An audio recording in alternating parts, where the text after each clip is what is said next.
Evangelio según Juan, capítulo 19, a partir del versículo 17. Quiero que meditemos con Jesús en la cruz, o acerca de Jesús en la cruz, teniendo esta imagen que el Evangelio nos presenta, que es una imagen muy diferente a la del crucifijo que tanta gente lleva y a ese nombre que tantas veces pronuncian en vano.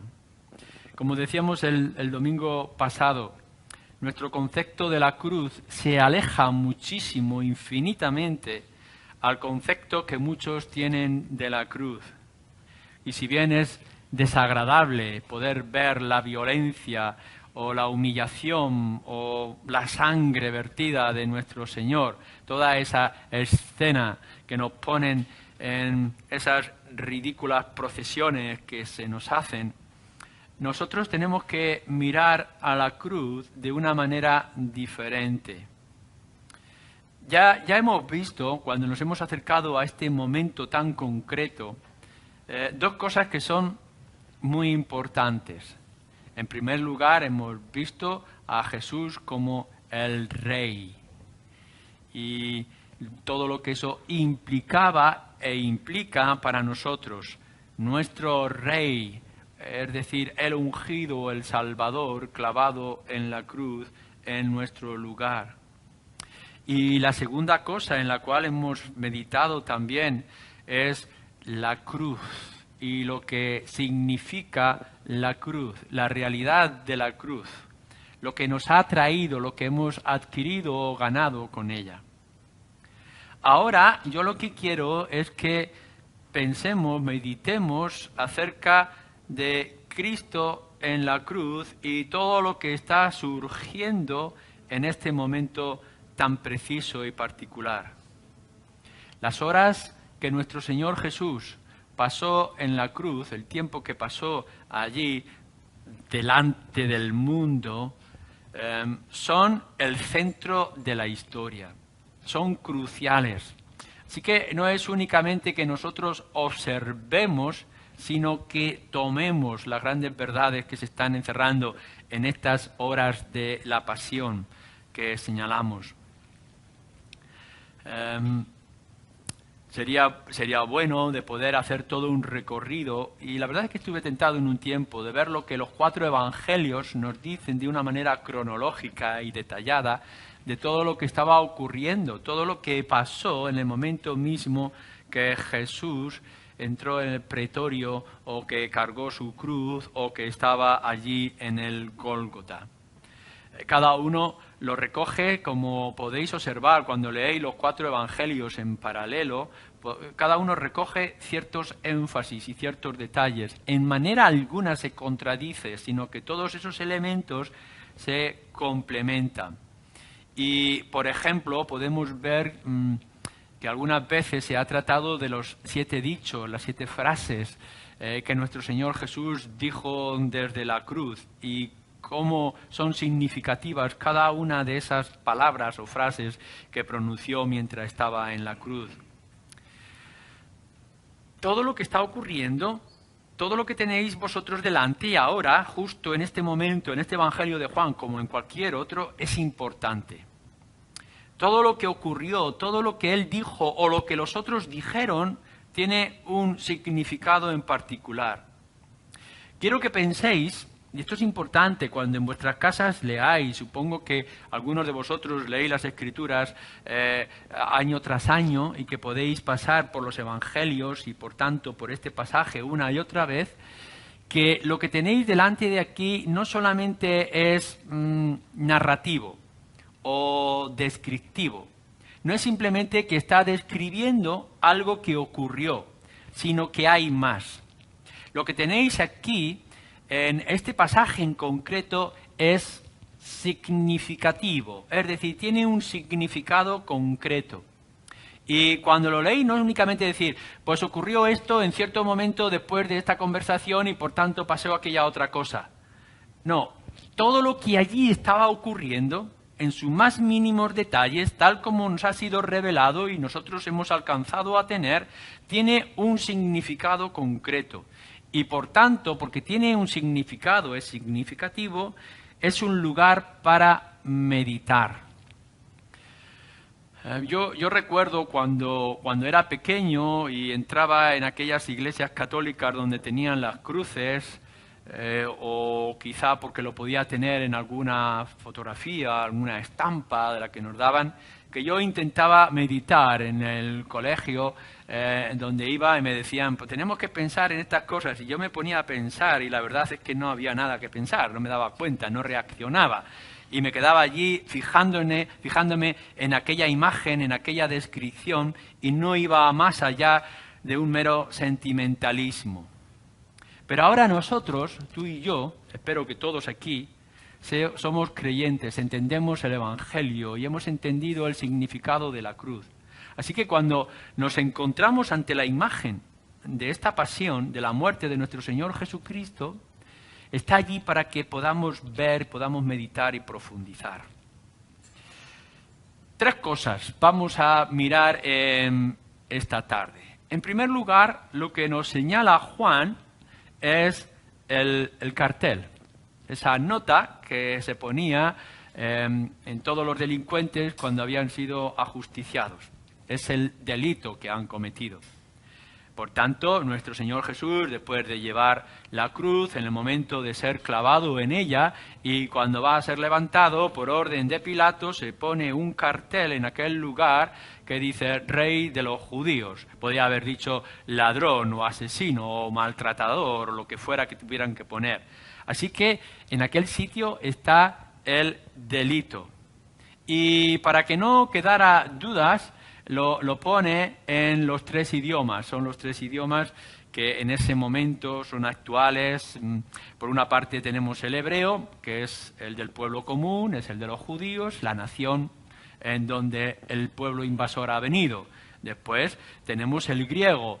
El griego es el intelectual, es el que se utiliza en las informaciones más apasionadas o más intelectuales y profundas, culturales, como pudiéramos entender hoy. Y después tenemos el latín, que era el idioma de los dominadores, que han venido y han implantado su bandera y su poder. De alguna manera, Juan nos quiere señalar que el delito por el cual se acusa a nuestro Señor Jesucristo tiene que ser conocido por todo el mundo, que no quede ninguna duda. Y no únicamente por aquellos que estaban allí, de los judíos, sino por el mundo entero. Yo pienso que aquel cartel que se estaba poniendo con el delito, y lo digo entre comillas, de nuestro Señor Jesucristo, este es el Rey de los judíos, Cristo el Rey de los judíos, no estaba puesto únicamente para ellos, o únicamente para aquella época, sino que estaba puesto para todos nosotros, para que todo el mundo sepa que aquel que está clavado en la cruz es el Rey y Rey de los judíos, con todo lo que significa, ya dijimos en el pasado, a la luz de las Escrituras. Que todo el mundo lo sepa, que todo el mundo sepa que el Rey que ha sido traído por Dios para gobernar las almas de los hombres ha sido crucificado. Que le han señalado como culpable, que todo el mundo sepa que está allí, pero en realidad no han encontrado delito en él. Pero todo el mundo tiene que saberlo.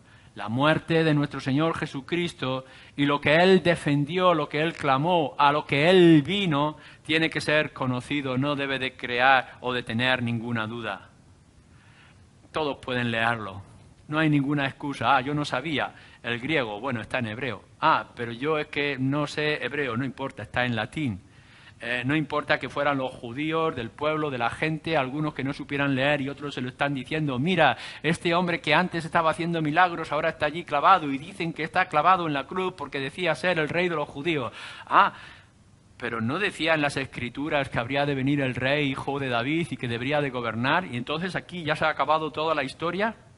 O podrían estar aquellos romanos, los soldados, que venían simplemente para cumplir con sus deberes por una temporada y que estaban allí intentando pasar el tiempo para volver otra vez a sus tierras y a lo que le habían prometido desde Roma, y aquello no les interesaba. Estaba en hebreo, no sabían lo que ocurriría, pero estaba en latín. Que sepáis que aquel que estáis crucificando es el Rey de los judíos. No tiene que quedar duda alguna.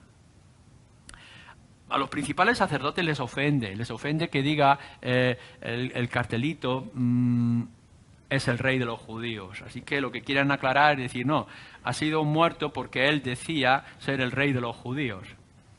Pero en realidad la manera en que nosotros vemos que el Señor lo dijo es de una manera muy distinta. Él simplemente dejó, tú lo has dicho.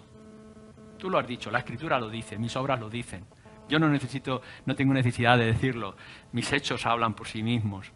Pero aún así, dejando este detalle, están ofendidos. Pero en realidad está cumpliendo lo que habían dicho aquel sumo sacerdote de que era necesario de que un hombre en el pueblo muriera por todo el pueblo. Y esto estaba ocurriendo allí. Y Pilato, en un arrebato de orgullo, vanidad, decir, yo lo he escrito así y así se va a estar, porque yo soy el que manda. Pero aquí está, el decreto, la aclaración. Pero nosotros debemos de mirarlo de una manera distinta. Fijaros lo que nos dice Pablo en Colosenses. Si vamos a la carta del apóstol Pablo a la iglesia en Colosas, nos dice así, capítulo 2, versículo 14.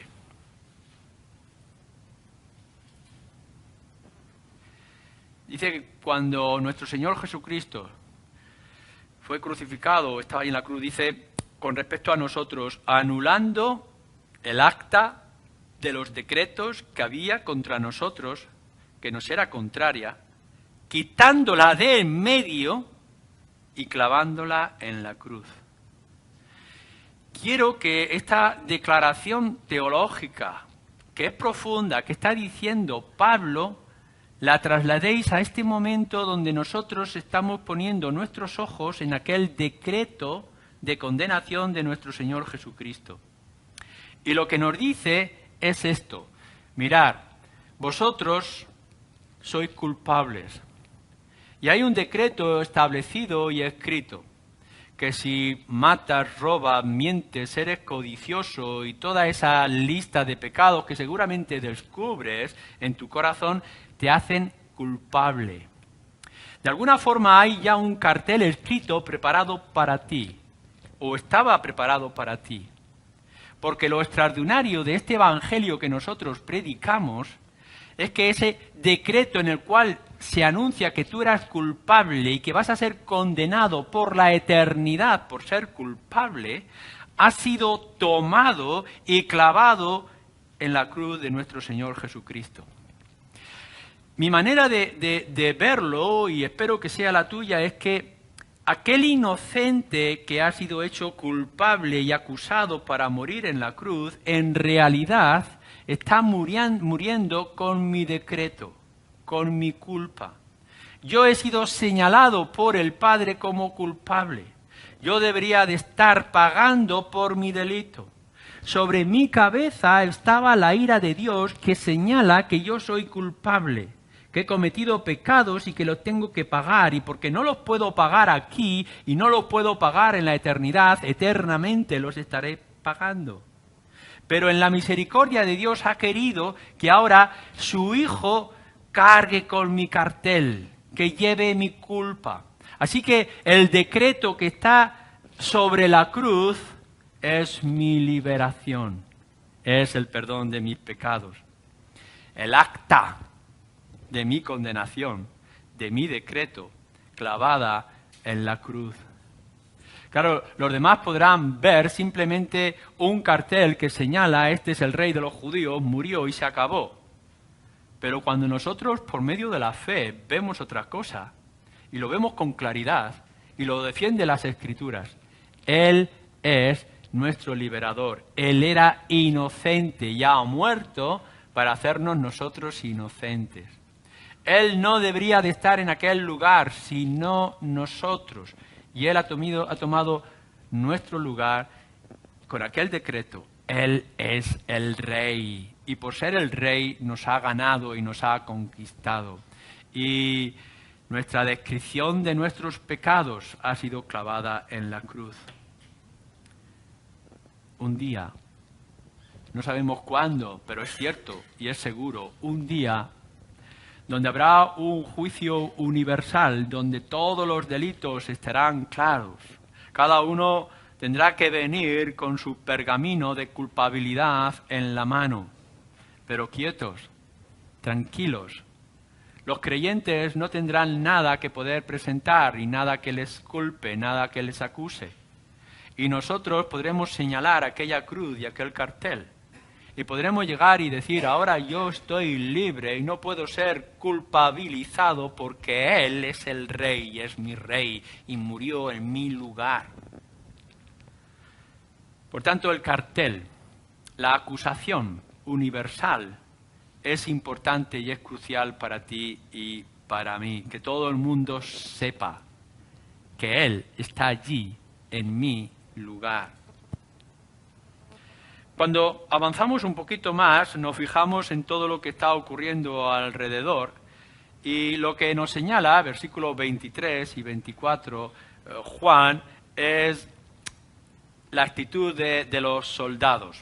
Es algo común, que como una especie de propina, de extra, los soldados pudieran quedarse con las pobres pertenencias de los reos cuando eran juzgados. Así que lo poco que pudiera tener nuestro Señor Jesús, que al menos alcanzaba 4 cosas, dice que había 4 soldados que pudieron repartirse las pocas pertenencias que en ese momento se le habían quitado a nuestro Señor Jesús cuando fue desnudado en la cruz, se lo repartieron.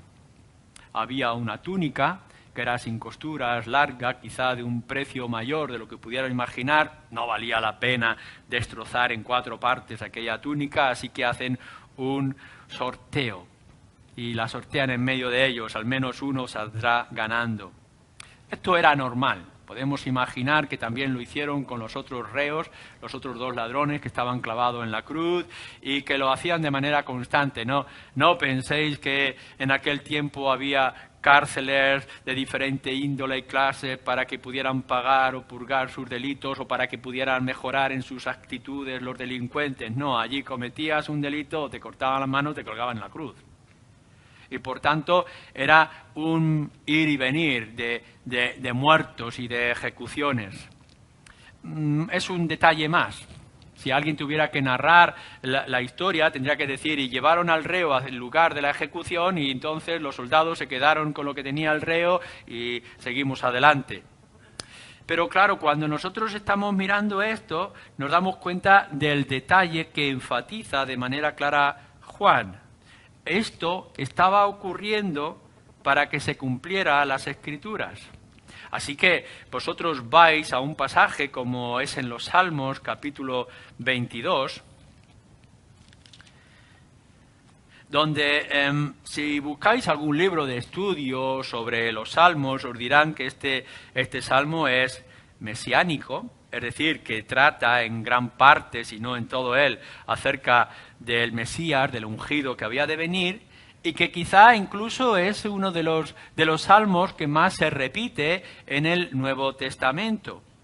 Y leemos en el Salmo 22, versículo 18, describiendo todo el maltrato que se le da al siervo de Dios, dice, repartieron entre sí mis vestidos y sobre mi ropa echaron suertes.